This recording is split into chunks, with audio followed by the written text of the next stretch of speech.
What's up, ladies and gentlemen, boys and girls around the world? I would like to welcome you back to the Real Talk with Zuby podcast.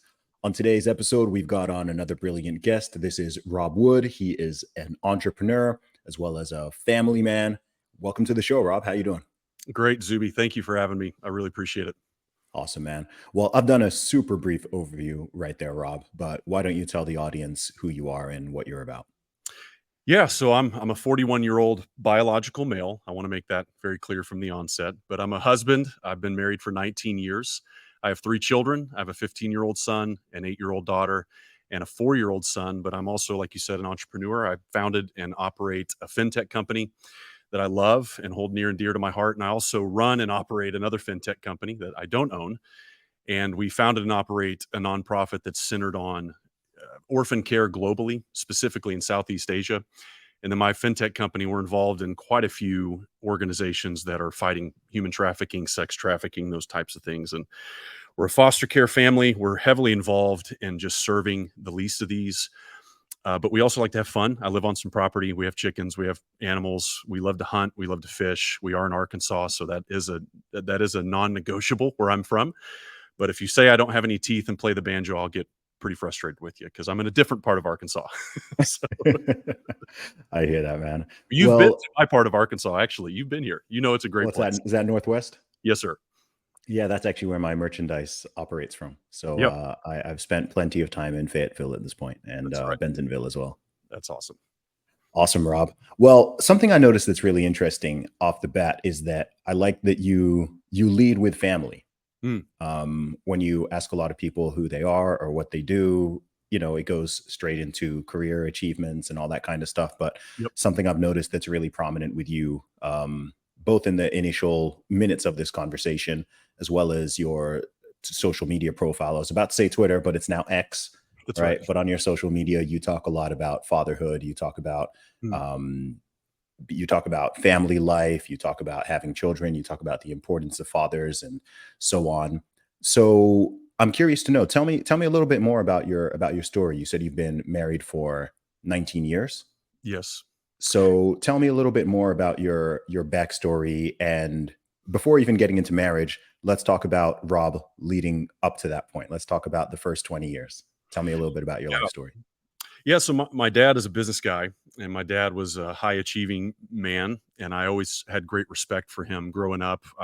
My mom and dad were married for 40 years. My mom passed away in 2015, 2 days after my daughter was born. So my mom got to hold my daughter right before she passed away, which is an amazing story in and of itself. But great home life, great family life. I have 2 older brothers, and I have 2 younger sisters. So there's 5 of us. And yeah, I've always had a desire for business. My dad traveled a lot. We lived overseas. We've been around all over the place because of his work in oil. So I lived in the Middle East. I've lived in Southeast Asia. I grew up most of my time in Oklahoma, Southern Oklahoma. So that's where I kind of got my hunting roots and my Southern roots, as when we moved there when I was a younger man. But yeah, I went to college, Oklahoma State University, got a business degree. I'm passionate about music. I actually went to school initially for music, vocal music. I play guitar and piano, and my son's also a musician now, which we're collaborating, which is kind of cool. Years and years later, but graduated college and really didn't know what I wanted to do with my career. But family was always something that was really important to me, and so I had been dating my wife through high school, also into college. So she followed me to college, and I was 1 year older than her. So my freshman year in college and her senior year in high school was a very difficult year, as you can imagine. She's enjoying her senior year. I'm enjoying my freshman year at a university, a large university. And so that was a really challenging year, but we made it through that. Ended up getting married right out of college, about a year after we graduated in 2004. I graduated from Oklahoma State in 2004. And then, yeah, started the career path and the traveling with my family, and we didn't have kids until I was about 27. She was 26. But yeah, it was just your basic childhood. I had a great family, great mom, great dad, great brothers, and I just wanted to do well in life. Always had a drive to make an impact. And I think I got that from my dad. Yeah, that's awesome, man. That's powerful. You know what's interesting is as you tell me that, I mean, it has a lot of parallels with my own life. Yep.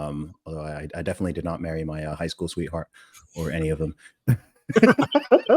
But in terms of growing up in lots of different places, coming from a solid family, my parents are coming up to 50 years of marriage, thank God.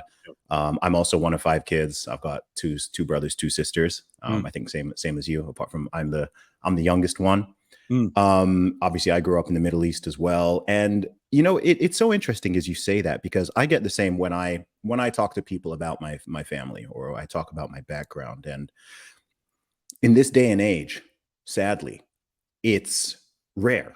mm, It's rare for people to come from a solid, stable two parent family where the parents got married and stayed married for many, many decades until one of them passed away, as it's supposed to be, and didn't sort of come from all of this brokenness and stuff. I get so many people telling me, how lucky I am, how fortunate I mm, am, and I absolutely agree with them and amplify that.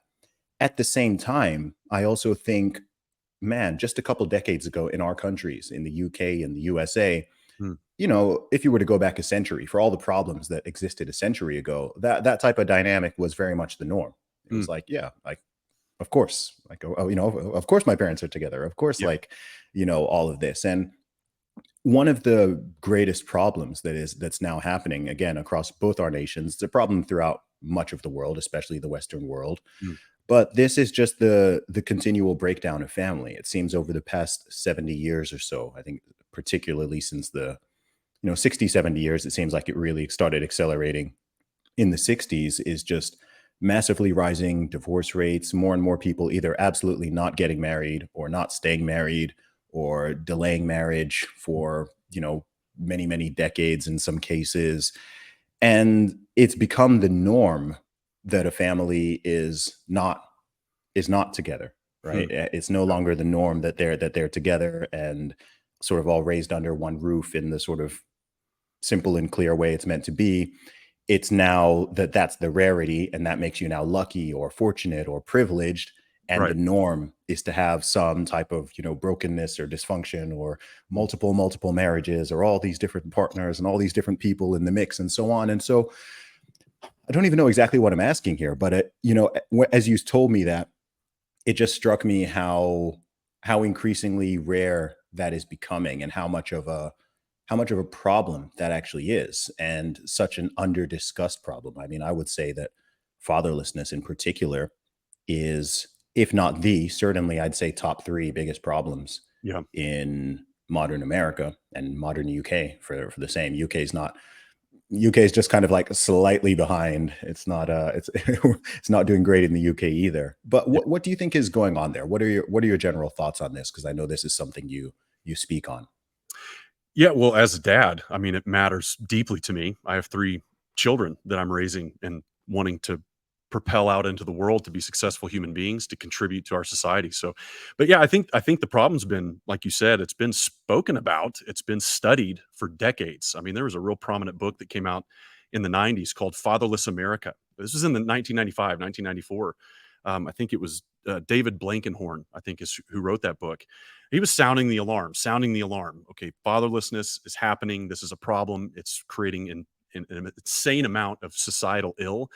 Every societal ill can be tied to fatherless. Almost every societal ill can be tied to fatherlessness, especially, the stats in the United States are just outlandish. I mean, 63% of youth suicides are tied to fatherlessness, 85% of youth in prison, 71% of high school dropouts, 85% of youth behavior disorders, 90% of youth runaways, 90% of youth homeless, 75% of youth patients in chemical abuse centers. All of this can be tied to fatherlessness. And usually, I get pushback from people. They say, well, correlation doesn't necessarily equal causation. Well, I'm like, yeah, in this case, it does. This case, it's been studied for decades, Yeah. and it's literally touching every single category that we know is a crisis in our countries. And so, yeah, it became very evident to me, particularly when I had a child. When I was 27 years old, my son was born. Well, that puts something inside of you. It doesn't take a genius. You don't have to have kids to see that this is a problem, but it sure does add another layer of concern when you have your own child. And so I always vowed in my heart and to my wife and to my God that I am going to be a good dad.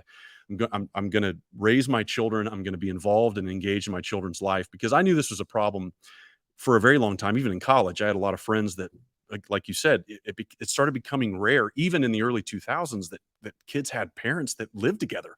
it's like it's like what's happening? And of course, I was raised in a different environment. Both of my grandparents on my mom's side, my dad's side, stayed married their entire lives, Yep. and then I came into my family, and they stayed married until my mom passed away.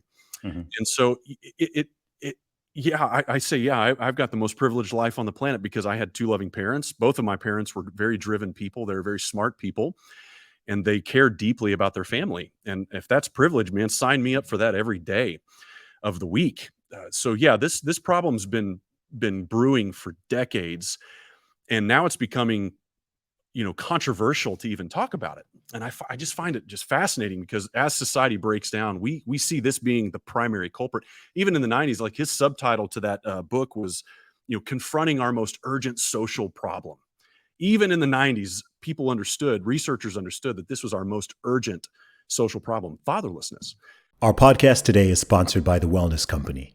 As you guys know, I'm always looking for the best health and wellness products to give me an edge. But if I eliminate businesses that have gone woke or forced vax mandates on their employees, there are fewer and fewer companies that I feel comfortable supporting. That's where The Wellness Company comes in. The Wellness Company was formed by a team of doctors who lost their jobs for speaking up about mandates and pushing back against lockdowns. They offer live telemedicine and a wide range of custom formulated supplements to help keep you at your best. My favorite Wellness Company product is their Spike Support formula. It's the only product I've seen that contains ingredients researched to block and dissolve COVID spike proteins in the bloodstream.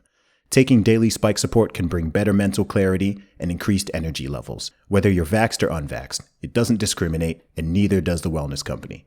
Get back to that pre-COVID feeling. Go to twc.health/Zuby and use code Zuby, that's ZUBY, to save 15% at checkout. That's twc.health/Zuby and use the code Zuby at checkout.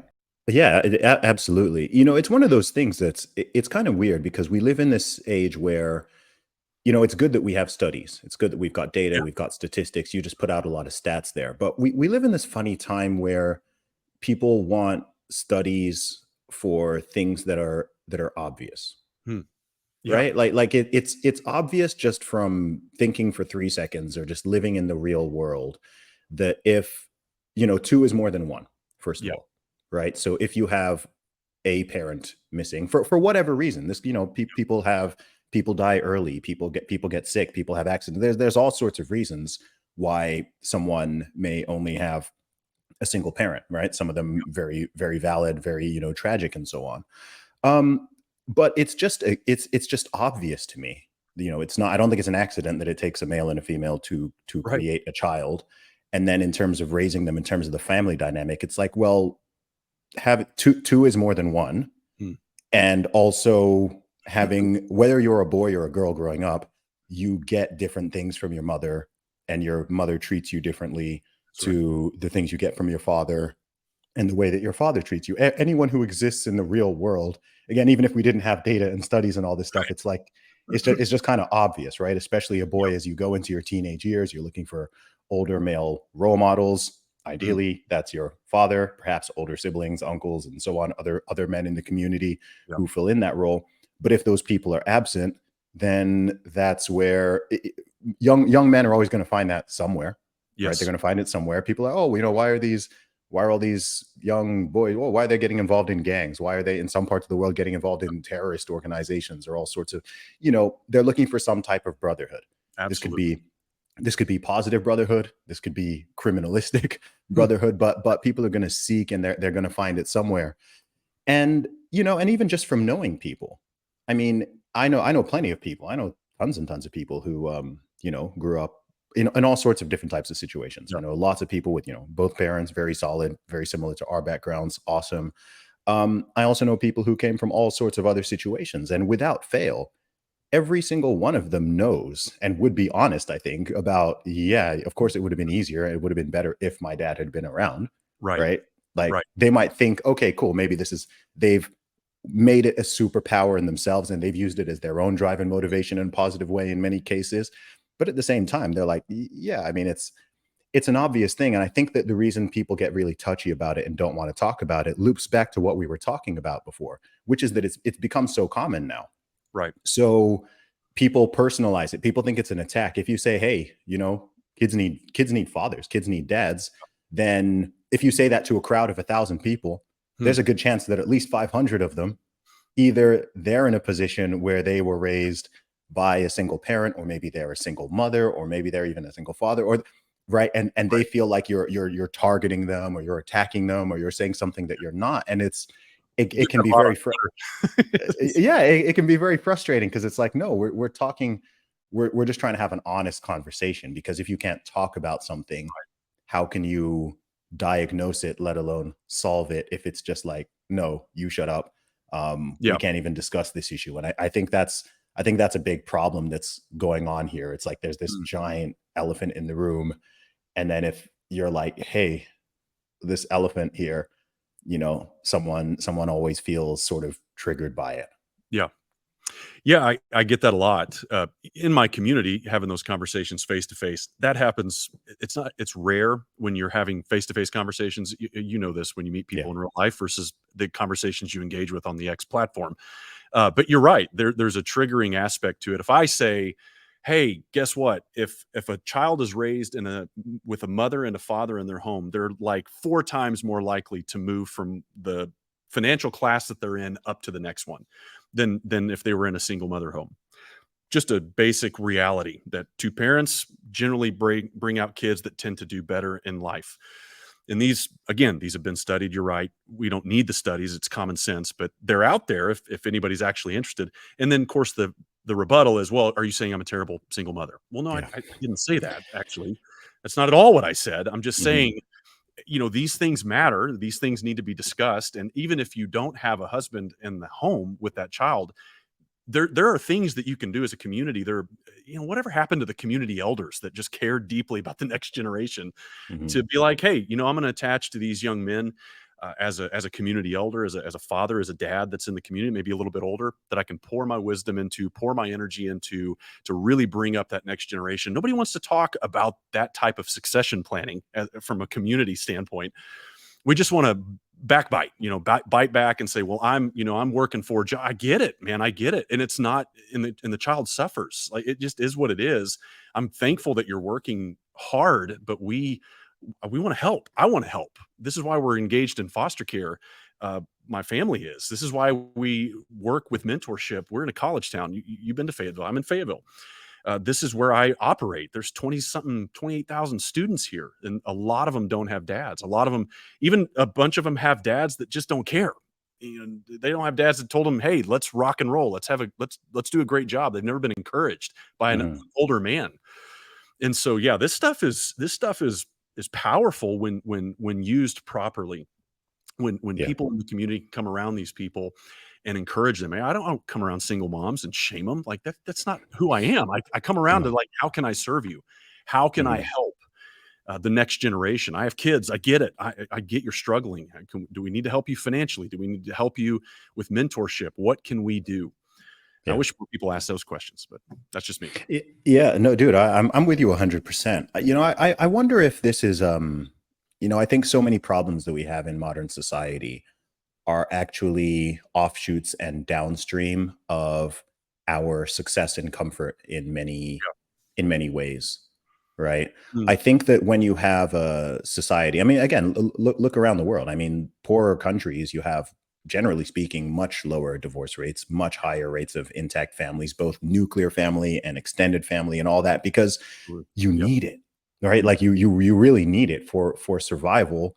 You need to have these cohesive bonds. There's not this question of like, oh, does family even matter? Does fatherhood even matter? Does, like, right? I think that it's like in the West, we've become victims of our own success in many ways, on a community level, and even Yep. sometimes on an individual level. And I think when you couple that with the intense focus, especially in the USA more than any other country, on rugged individualism Mm, and personal rights and personal liberty and personal freedom, all of which are things which, when balanced properly, are good, right? yeah. I'm very a pro liberty person. But Right. if you have all of this liberty and all of this freedom, but no direction and no guidance and no principles and no sort of social fabric that you're operating within, then the truth is it's not good for people. right? It Yeah. just leads to chaos. If you just tell someone, hey, you can do whatever you want, like as long as it's not hurting someone, you can go do whatever you want to do, and it's all I good and never it's heard all this equal. growing and up. it's Never just say this. yeah, it's wild, whether I'm in certain cities and I'm just seeing like all these drug addicts, Mm, strewn out across the street, and well, yeah. hey, they're just doing what they want to do. They're not hurting anyone. And I'm like, dude, this is not it. Like this, this is not what Mm, freedom and liberty is supposed to do and lead to. It's not meant to mean that we all just go out there and just have random sex with as many people as we want, and let me go get that woman pregnant, and that yeah. woman, and that woman, and that woman, and oh, hey, nobody can judge me, I'm just doing my thing, I'm just following my biology. Only God can judge um me. That's right. Only God can judge me. Yeah, there's very little thought for the children in Yeah, many of these situations. Even when I hear some of these conversations, the thing that never comes up is the children, right? exactly. It's just 100%. me. I'm hearing certain people talking. I'm like, are you not even thinking about what is the impact of your behavior Mm, on all of these children that you're bringing into the world, and in often cases not even raising? And right. I don't know, I find it sad because it's one of those things that, like you said, it has a genuine impact. If it were, there's situations where, I brought this up earlier, right? Someone's horribly addicted to drugs, and they're out there on the street and they're doing that. Like, that really sucks, and I have massive compassion for that person. I'd like them to do a lot better. At the same time, providing they're not being violent, I'm like, okay, the range of damage is a little bit limited. Mm, It's not, it goes beyond that person, but it's a little bit limited. But if it's like, okay, you're doing that, and then you've also, brought 5 children into the world as well, it's like, well, that's not just impacting you. This conversation is not just about you now. You've now got this wider splash damage. And then those children, if they're not raised well, they're going to go into the world. They're going to affect other people yeah, around them. They're going to make decisions. They're going to get involved in things. And this now has more splash damage, more collateral damage on all of these other people, unless there's some type of intervention that pulls people out of this negative yeah, feedback loop. And it saddens me that this conversation is happening on podcasts. It's yeah. happening in person, but I don't know. I can't remember the last time I heard I don't know, some public official or someone who's a politician, or I don't know, our so-called leaders who are like, look, we need to honestly talk about this Yeah, situation. They're happy to talk about guns, they're happy to talk about yeah, knives, they're happy to talk about I don't know, like everything that's around it, but not the core of, okay, this is actually what's happening in society. yeah, yeah. I think the only politician I've heard recently say that is the Vivek Yeah. Ramaswamy's been talking about fatherlessness, and I've Yes. commented on a couple of his posts on the X platform because I'm like, yes, that please continue to beat this drum. But I'll you're be with right. him in a couple days, by the way. Hey, he would probably love to talk about this actually because I know he's a dad, he's a young man, he's building a family, and he's in the same boat that we're in. Mhm. And so, but you're right, that splash effect is real. And I've had people say, hey, why do you care so much? I find that a strange question. Well, number one, I'm human. I believe all of us are created in the image of God. We all have value and worth. I care because I care. And secondly, it affects me. It affects me greatly. You said that. As that drug problem perpetuates, and I've seen this in small towns. I work all over the state. I work all over the country. But you see these people begin to, like you said, have 4, 5, 6 children. I see this in the foster care system. Well, a lot of those kids that are in the foster care system are coming from these broken people, and they continue to perpetuate, and it begins to impact your community in very profound ways, negatively impact your community in very profound ways. Fatherlessness begets fatherlessness, drug abuse begets drug abuse. It just happens, and this stuff begins to perpetuate. Well, it does start touching your community. Just ask some of these large cities how they're feeling about the drug problems, how they're feeling about the crime problems. These things are real, and it starts to really hurt the entire community. And when businesses are having to shut down, when businesses are having to put bars on the doors and shut down before the sun, this is not healthy societally. And for us to pretend like it's just, well, it's just part of doing business. Well, no, it used to not be that way. There was a time in which that was never accepted as status quo. It wasn't accepted as the norm. And over these, man, particularly these last 30 years or 40 years or so, really the 90s, the 2000s, and it's just something has shifted dramatically in people's brains, and we've just come to accept it with equanimity. And I just don't. I refuse to. Number one, I'm a dad. I'm a citizen in this society, in this community. I care, and you know what? I'm going to go down swinging, and I hope a lot of people come down with me, swinging at this problem. But the investment in the next generation, I think that's a really unique conversation to have, because you're right. When we look at all of the issues, when we look at all the problems, we're always talking about me, me, me, me, me. And there are very few people that are talking about how does this affect the children, and how does this affect 30 years from now? Okay, what are the decisions I'm making now as a man? If I'm going to bounce on my wife, or if my wife's going to bounce on me, and we're just going to destroy the family, rip things apart, we're going to fight over custody, we're going to do all these things, we're going to rip each other apart financially. Did anybody just stop for 5 seconds and say, man, I wonder how that's going to impact my 8-year-old? I wonder how she's going to view marriage, how she's going to view community, how she's going to view loving someone and bringing children into this world. Like, that's the part that like infuriates me. That's the part that I really push hard on adults to say, man, think for 5 seconds about other people other than yourself. And then maybe we can make some progress. And it starts in your home. Like, I'm not the guy that's like preaching at everybody.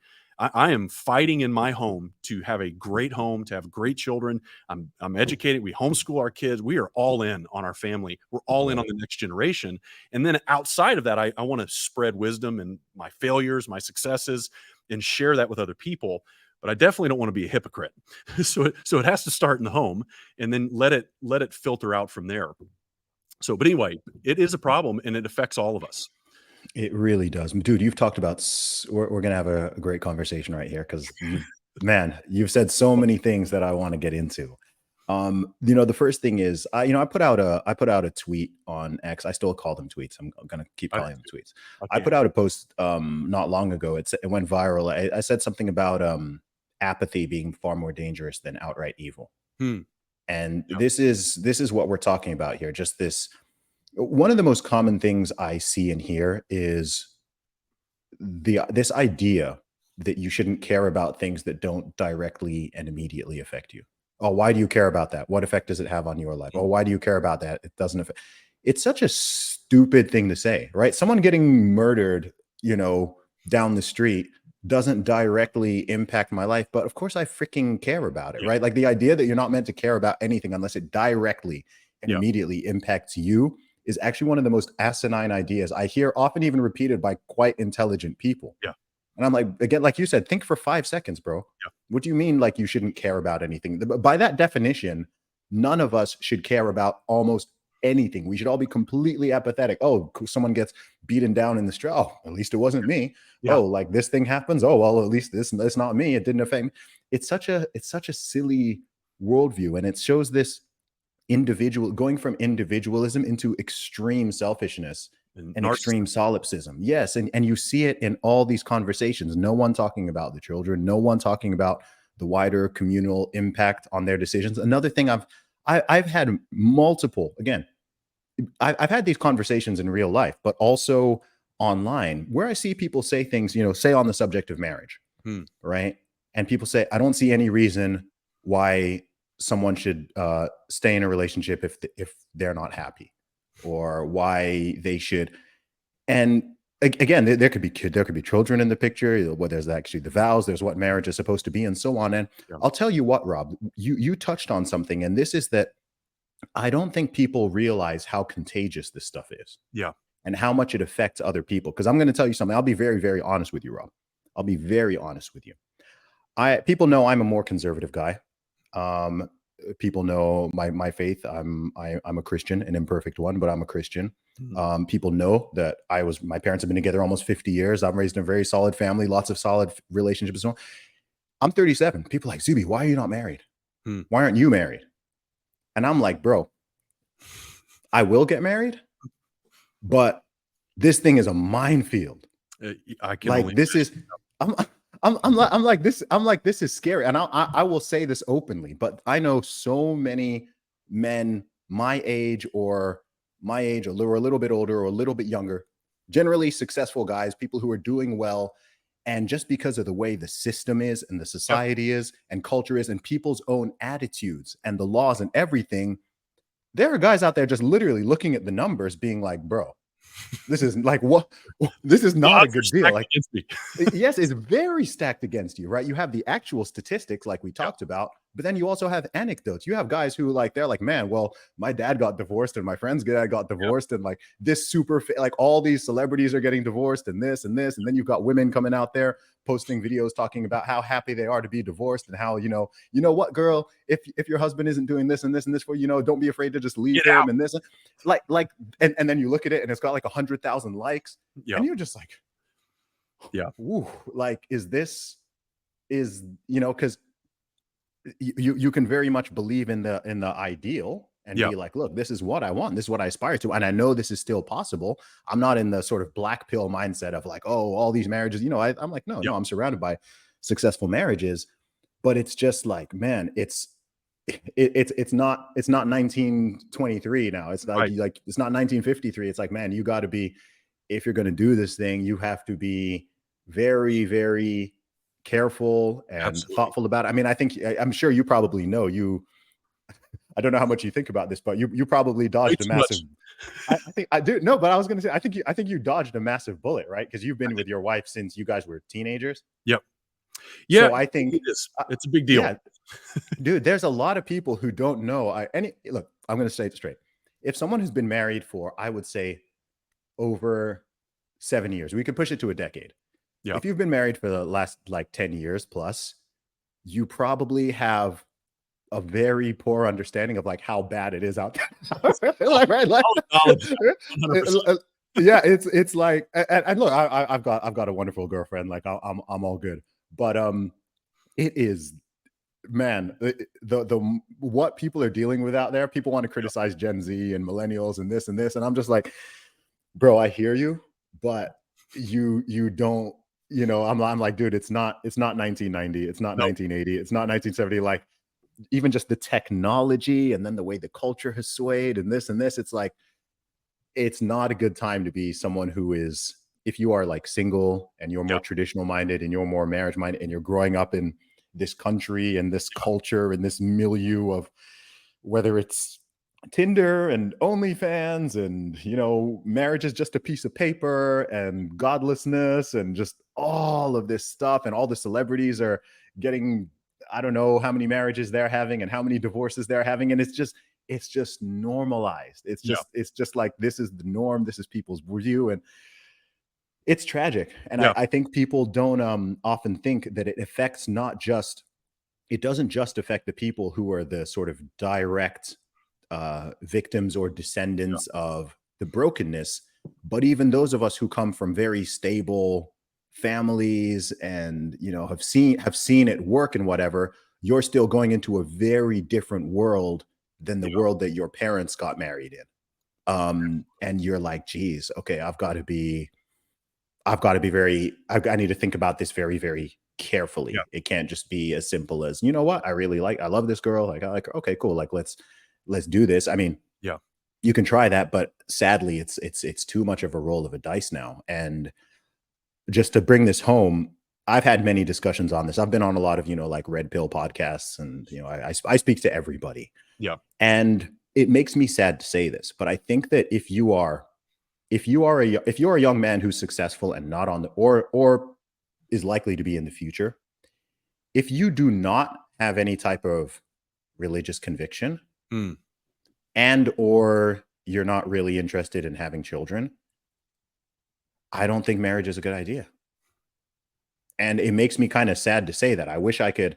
It's a little bit like how my view on university has changed, right? Like, I wish I could just tell everyone, yeah, everyone just go to university, like it's a great idea, but it's like the math has changed so much in the past 20 years Yeah. that I'm like, look, if you're a devout Christian or you're a devout Muslim or you're a devout Jew or whatever, and your spouse is on the same page, absolutely, right? Marriage is a great idea. If Yeah. you're someone who's coming from like a more secular perspective, Mm. especially if you're not even sure about like if you want to have kids, I'm like, man, I don't know why you'd get married, because then it seems like you're just taking all the risk, and I don't really know what reward or benefit someone is getting out of it. And it does make me sad to have to kind of reach that honest conclusion. Yeah.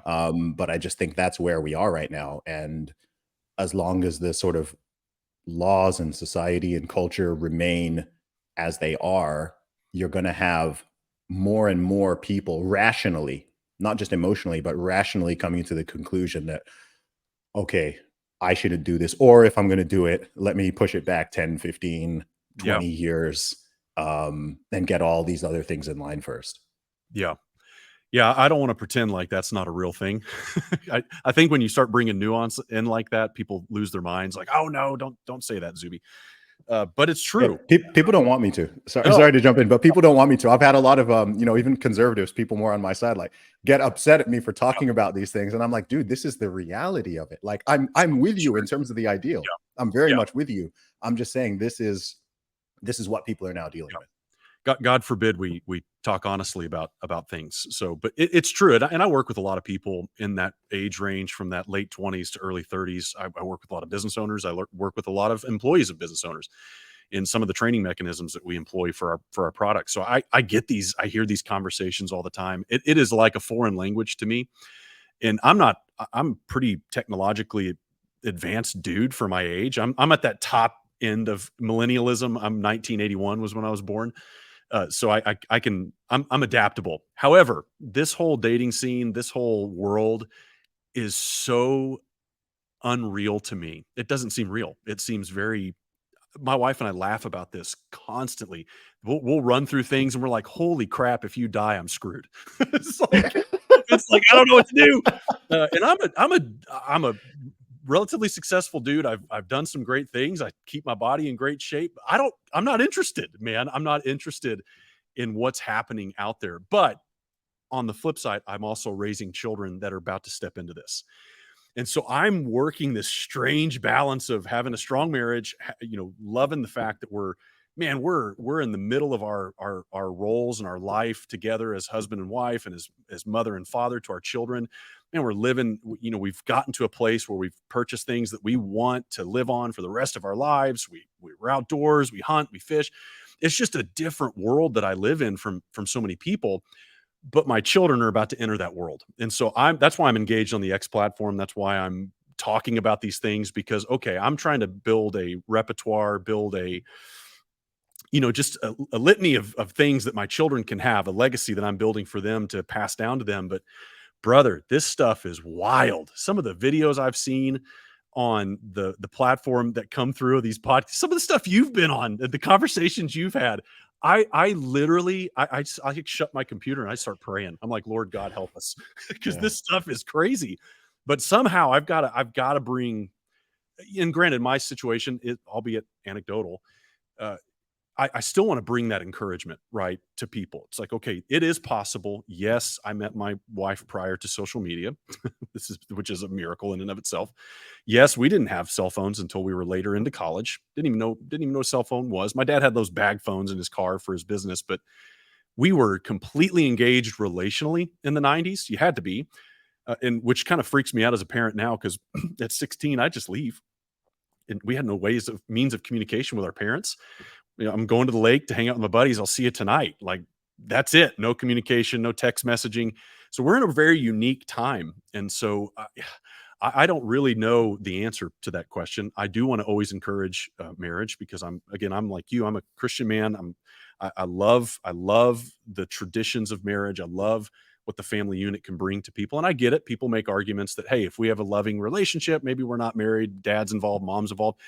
Listen, statistically, you have to admit, when the dad's involved and the mom's involved, the kids do better. And I understand that, from a religious perspective, we want people to be married in those dynamics. But I also care a lot that the dad, if they're not married, I want the dad involved. And so I'm always encouraging men to do those things. But relationally, brother, I can only give advice from my experiences, but they're not Yeah. your experiences, because I've never had to do that. And I'm telling you, man, I really feel for you, because it feels very difficult. So Yeah. Well, don't feel for me. I'm okay. I But don't feel sorry for you, like, 'cause I know you're killing I it. yeah, I'm okay. But a lot of That's right. people, a lot of guys and gals out there It's are tough to not. navigate. It Yeah. really is tough to navigate. Do you think the laws need to change? I talked to a guy last week about that. I'm not a big top-down guy, but the problem is we have top-down policies that have hurt us, and so we got to get rid of some of those policies. When you're incentivizing single motherhood, for instance, in the U.S., that's a problem. When you're incentivizing the father being away from the home, that's a problem. You disincentivize nuclear families. Like, if you're going to incentivize anything in a society, that's what you should incentivize. And some of the tax laws that we've had, people complained about this. When you're giving married couples tax breaks, that's incentivizing the nuclear family. That's actually incentivizing flourishing in a family. And so, from a top-down perspective, yes, we've got problems in the court system. Yes, we have problems as it relates to social assistance that are perpetuating these crises.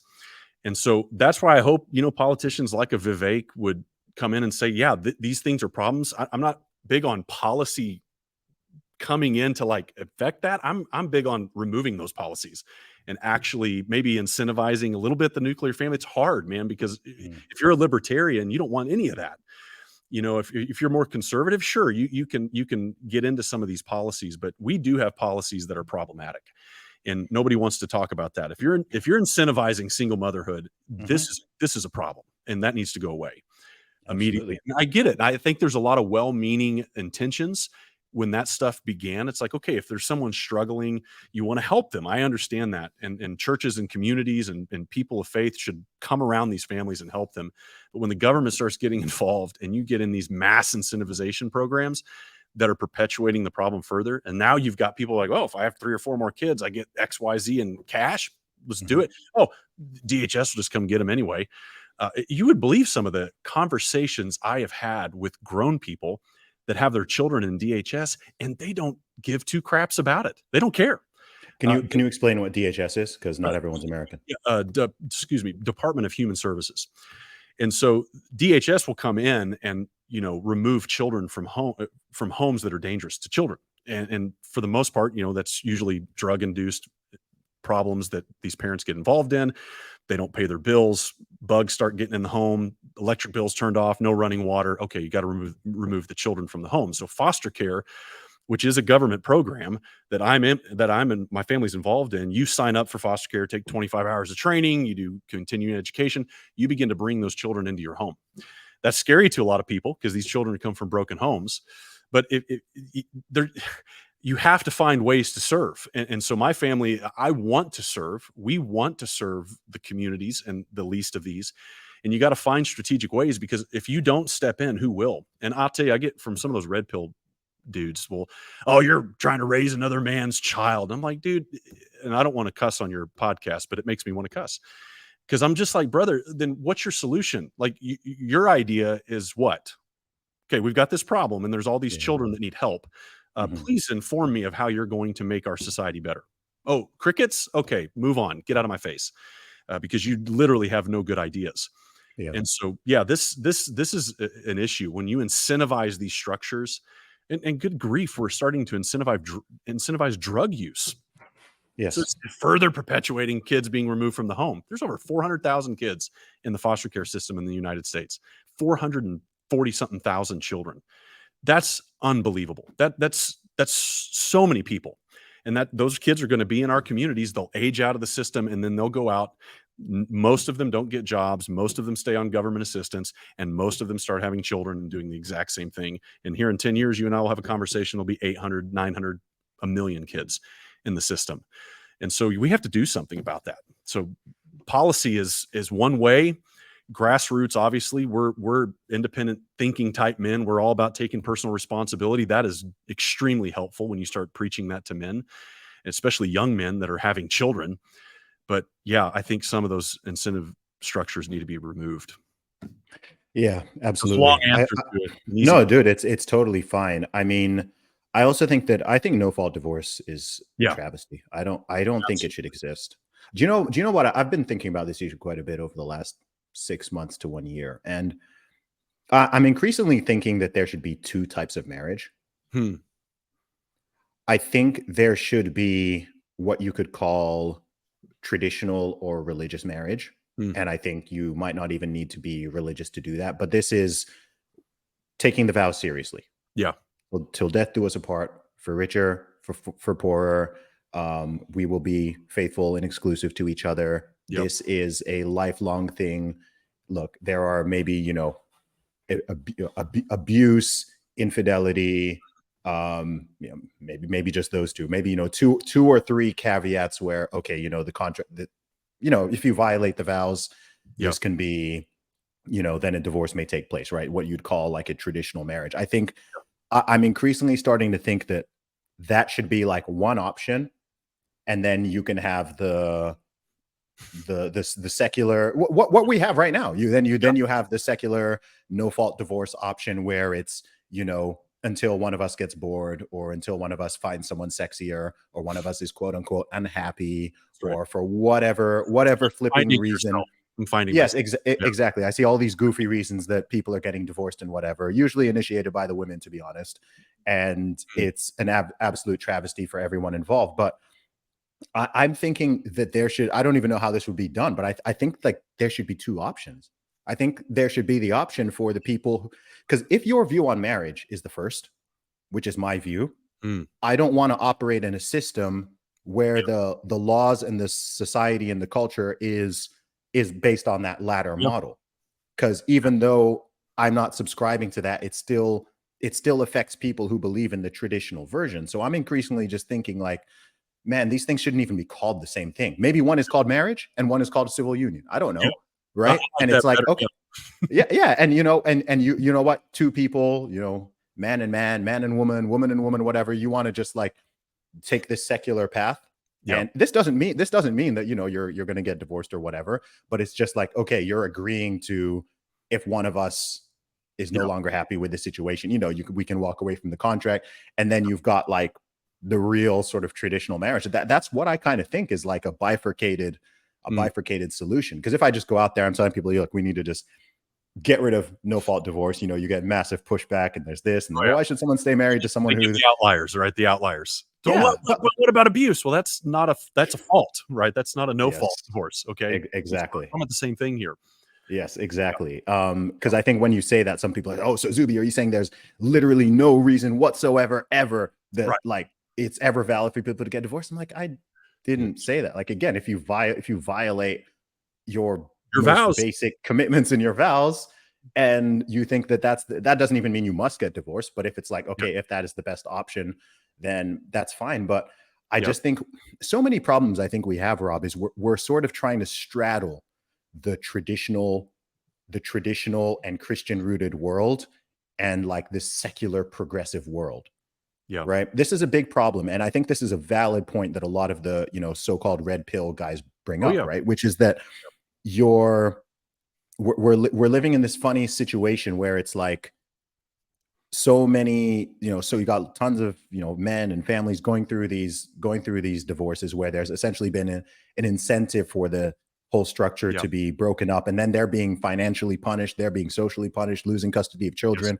All of this kind of stuff is going on. And then you have things like alimony, right? Almost all alimony is paid by men. And the whole point of something like alimony is, this is going back to days where, women were not working and Yeah. earning their own money and so on. And so if a man left a woman or something happened, then, her and her children could be destitute. So, okay, we need the men. So the laws are still, the laws are sort of straddled between this very sort of traditional way of, okay, the man is the breadwinner and the man must, provide and this and Yeah. so on in the event of, Well, and there's then reasons for also the the, laws. There was yeah, and reasons for then, but times yes, change. Right? exactly. This is my point. This is why I'm Never thinking there should be evolved. two. Yeah, this is why I think there should be the two options. I think it should be like, look, you've got traditionalists. There's still millions and millions and millions, billions of people out there who Yeah. get what marriage is supposed to be. They're more traditional, more, socially conservative in that sense. And this is what they want. Cool. You've got this. And then you have all these other people who are, I don't know, maybe they want to get married because, they want to take cool photos, or they want to have a wedding, right? They care about the wedding, not the marriage. They want to show off. It's true though. Look at all these celebrity weddings. It's real. Look at all Yeah. these celebrity, like, are these people really going to the altar and making a life? No, they're not, because 2 months later, sometimes it doesn't even last 1 year. I'm like, come Yeah. on, man. How are you not even like making it to a year? Yeah. Um, I don't know. It frustrates me, but it It does. also, it, Well, it it's a also freaks contradiction. me out because I see the Yeah. impact it's having. Yeah. No, it's accountability. We don't want accountability for our actions, for our decisions. It permeates every aspect of our culture. No accountability. That's what I like to call it. No accountability divorce. We're not accountable to anything. Oh, you do this, no accountability. I'm out. Who cares? Oh, you said XYZ. Well, who cares? Nobody cares. It doesn't really matter. It's such a mental breakdown. It's so low IQ. It's there's no values. There's no moral fortitude. Like, where's your conviction, man? Like, where's your fight for the next? Again, stop thinking about yourself only. Yes, think about yourself. Yes, take care of yourself. But if you are not thinking about what's going to happen to your country or your society or your culture in the next 80 to 100 years, what are you doing? Like we're wired as human beings to be thinking about long term, like even the ancient proverbs in the Old Testament. Man, a good man leaves an inheritance to his children's children. There's something about this legacy building mindset that we've totally lost. And you're right, it's silly. There's always outliers. Yes, I get it. There's extreme cases in the no fault divorce scenario, but the vast majority of people are just selfish. You're just selfish. You don't want to Yep. fight for it, right? Yep. Okay, I don't like my wife on Tuesday. Man, I really don't like the way this feels. And I've started searching my soul, and I've just realized that I want X, Y. No, you're just pathetic. You Mhm. need to step outside of yourself and stop being so ridiculous and start fighting for something worth fighting for. And I do, man. I get really frustrated with it, but I also get it. There are empathetic sides to me as well. There are scenarios, there are outliers of people that have been screwed royally by the system, and they Oh have yeah, whole Twitter platforms because of their millions. experience. And I totally understand that. However, but we got to have more nuanced conversations about these things. We Yeah. can't just be like, no. Well, that's not Yes. a solution because look again. Yes, common sense will tell you this, but the statistics are very damning when we begin to go down this path and stay on this path. It's unhealthy. Yeah, I'm like you. Marriage was defined biblically. We understand that it was in the Yeah. Bible. This term means something. It's got to mean something. And we've gotten into a culture again where words just don't have any meaning. Mhm. And so if you call something marriage that's not marriage, well, it's not marriage. I'm sorry, Yeah. it's not. And we have to be very clear in our terms and our definitions. And you know this better than anybody. It's stuff you've engaged with on Twitter. That Yeah. terms matter, and they don't want them to matter. They want everything to just have no meaning. They really do. It's And scary. I increase, this is why I think there should be the two options. Yeah. I think there should be the two options, because if you change the definition of marriage Mm. is in the way that society and the law understands it, then I've had some people push back on me on this because they're like, oh, well, you can still have a traditional marriage in this thing and so on. I'm like, you can, but you've poisoned it, Yeah. right? Exactly. You've poisoned it, because then the meaning of it is different in different people's minds. Yeah. If marriage to this person means a lifelong, faithful, monogamous commitment till death do us apart, Yeah. and to the other person it means um, a piece of paper, which, if I'm not happy, or if you annoy me, or whatever, literally anything, right? Anything, I can just kind of walk away from this, then that's a problem, right? Yeah. That's a problem, because even the people who want the traditional thing are then put off by it, because they're like, well, the same laws, the same everything is if all that is going to apply to me, then I don't want to enter into that rationally, because of X, Y, and Z. Or if I'm going to, I need to be like very, very cautious with it. And then this is when you get into the conversations around prenups and this and this. Yeah. Like, that's another thing I've changed my mind on. Mm. From an idealistic perspective, I do not like the idea of prenuptial agreements. I'm Me not neither. an emotional guy, but yeah, from the emotional standpoint, and from the religious standpoint, and from how I understand marriage, I'm like, I don't like that idea. Mm.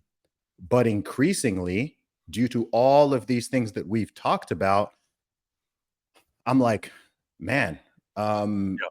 you know, that's like insurance, Yep. essentially. Like, if you're going into this thing and they're like, okay, look, statistically speaking, in the general population, there's a 40 to 50% chance like this might not.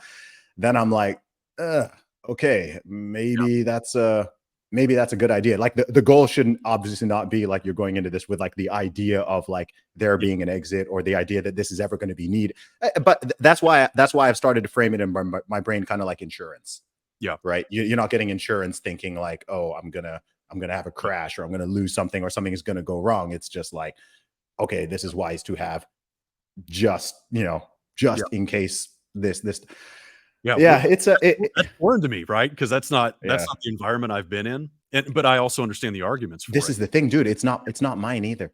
Yeah. It's not mine either. But as I have these Thinking about it, thousands and yeah. thousands, as I have these thousands of conversations with people and connect with millions, and I'm just seeing how it's shifting and changing, I'm like, man, we are living in a very brave new world out here. Yeah. Well, And think about if you're thinking about the next generation, if you're thinking about wealth and generational wealth and things to that nature, I get that conversation. It's like, okay, man, we're coming together, we're building, I'm building in this and you're building in that, and we're trying to start a family. We have to protect our family yes, line. We have to protect that future. And prenuptial agreements may be centered around that. I could see like, man, let's ensure like a last will and testament type deal yes, that our children, or if we have any, or if we're having some, are protected. And I think, and then remarriage. I get prenuptial agreements and remarriage. hmm You've got, especially if you've like my dad, 40 years married to my mom, all these children, and then he's going to get remarried to a woman that has grown children. Well, she has needs and wants and children, and he's been building his whole, like, he's got to work through all that. How am I going to enter this marriage faithfully without, I mean, those are hard conversations to have, especially to have with your partner, your spouse. I hate the word partner. I can't believe I yeah, used same. that. Forgive me for even that word coming out of my mouth. I hate it. Your future spouse.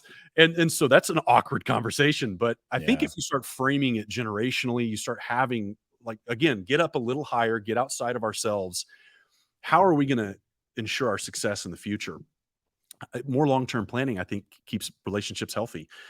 My wife and I have tons of long-term planning conversations. We're so not thinking about, oh, this is going to break up in the next week or two. We're already 50 years down the road. As you What should we're be. building, right? Like, we're already thinking, okay, man, I hope our children want to be on this part of our land and build a house over here. And we're putting that little birdie in our kids' ears, like, hey, Yeah. imagine the four-wheelers coming to the house and all the grandkids, and mom and dad will pay for it. We'll take care of it if you bid on the land. I'll buy your house if you get on the land. I won't buy your house if you go outside of the land. We're having fun with it. Incentives, people. Oh yeah, this is the kind of incentive structure I'm all for. That's the kind of government I'm for, the family government, right? But yeah, brother, it's a hard conversation, and you're right to be thinking about. I mean, because you are older, you're in your mid-30s, you've built something very Yeah. special, and God has blessed that, and God has given you a lot of favor in that. Well, it wouldn't be normal if you didn't care about that and wanted to Mm. protect that for your future generations, because you do want to have children down the road. Well, you want to pass that on to them. And so, yeah, those are deep conversations that you have to have with your spouse, your future spouse. Those are conversations I'd have with your brotherhood too, and just really dive into that. How do I approach this? Because it's a hard world, man. This world is different, and you have to be strategic and wise. Be wise as a serpent, innocent as a dove, as the scriptures would say. So, Amen. Rob, man, we could go on for a while. I'd definitely like to have you on the podcast again sometime in the I future. appreciate it. But where can people find and follow you online? I'm on one platform, man. I'm on the X platform. It's at Coach Rob Wood, and that's where you can find me. I interact with as many people as I can on there. Things are moving and shaking, and I'm interacting with more and more people. I'm excited. It's a neat platform to be on right now, and I'm thankful for it. Awesome, Rob. Thanks for coming on the Real Talk with Zuby podcast, man. Hey, I appreciate thanks. it. See you. Bye bye.